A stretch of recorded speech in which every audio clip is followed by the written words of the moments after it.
নমস্কার। ৯ জুলাই ধর্মঘট। ধর্মঘট করলে আপনার কি হবে? ধর্মঘটে অনুপস্থিত থাকলে বলা হয়েছে ডাইজ নন হবে। ডাইজ নন অর্থাৎ একদিনের বেতন আপনার কেটে নিতে পারে।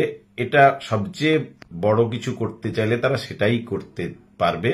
এবং তারপর তারা বলেছে যে শোকজ করা হবে এবং প্রয়োজনে তার বিরুদ্ধে ব্যবস্থা নেওয়া হবে। এইসব হুমকি তারা প্রত্যেকবারেই, আপনারা খেয়াল করবেন, প্রতিটি ধর্মঘট বা বন্ধ ইত্যাদি যেগুলো ডাকা হয় তাতে নিয়ম করে এই ধরনের একটা নোটিশ জারি করা হয়।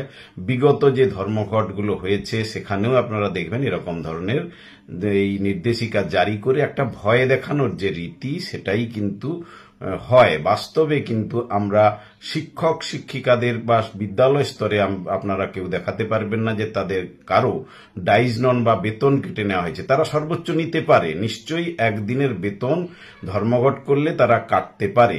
আমাদের এখানে প্রশ্ন বা সকলের কাছে যে সাজেশন বা সকলের কাছে যে বিষয়টি আমরা তুলে ধরব, যে আপনারা বা আমরা আমাদের দীর্ঘদিনের দাবি আদায় করতে চাইছি, আমরা আন্দোলন করতে চাইছি, কিন্তু একটা আঁচড়ও পড়বে না, কোনো কিছুই সরকার বা রাষ্ট্রশক্তি তারা প্রয়োগ করবে না, শুধু আমরা দাবি আদায় করে ফেলবো এমনি এক কথার ভিত্তিতে, তাহলে আন্দোলনের কোনো প্রশ্নই আসতো না। সরকার আপনা থেকেই তাদের দাবি তারা মেনে নিত। আমাদের এই যে দাবিগুলো শুধুমাত্র ডিএর দাবি নয়, মহার্ঘ ভাতার দাবি যেমন রয়েছে, পাশাপাশি যারা চুক্তিভিত্তিক, যাদেরকে একেবারে অল্প ভাতা, অল্প অর্থ দিয়ে তাদের যে পূর্ণ সময়ের মতো যে খাটিয়ে নেওয়া হচ্ছে, একেবারে মধ্যযুগীয় যে প্রথায় যেভাবে তাদেরকে খাটানো হচ্ছে তার অর্থ দেওয়া হচ্ছে না। প্যারা টিচার থেকে শুরু করে অঙ্গনওয়াড়ি, আশাকর্মী বা পঞ্চায়েত দপ্তরে রয়েছে, পৌর দপ্তরে রয়েছে, সে সমস্ত ক্ষেত্রেই যে চুক্তিভিত্তিক নিয়োগের ভিত্তিতে তাদেরকে একেবারে বেতন বা ভাতা একেবারেই ন্যূনতম যে একটা সম্মানজনক সেটাও তাদের দেওয়া হচ্ছে না। এবং বেকারদের যে চাকরির যে পরীক্ষা, তাদের যে নিয়মিত নিয়োগ, উচ্চ শিক্ষিত বেকাররা আজকে কোথায় দাঁড়িয়ে রয়েছে, তারা হাহাকার করছে, কোনো তাদের নেই, চাকরি নেই।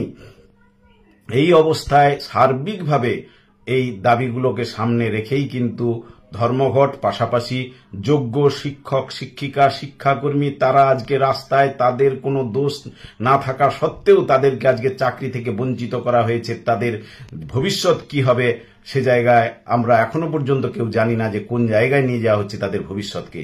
কিন্তু একটা মারাত্মক সংকটের সামনে তারা দাঁড়িয়ে। এই সমস্ত কিছু বিষয়কে কেন্দ্র করেই কিন্তু ৯ জুলাইয়ের ধর্মঘট। আমরা শিক্ষানুরাগী ঐক্যমঞ্চের পক্ষ থেকে এই ধর্মঘটকে পূর্ণ সমর্থন করছি। আমরা এই ধর্মঘটে সামিল হচ্ছি, আপনারাও সামিল হন। হ্যাঁ, কিছু হয়তো আপনাদের ভয় ভীতি ইত্যাদি দেখানো হবে, সেই ভয়কে যদি জয় করতে না পারেন তাহলে শুধু বসে বসে কিন্তু দাবি আদায় হবে না, কথাও মনে রাখবেন।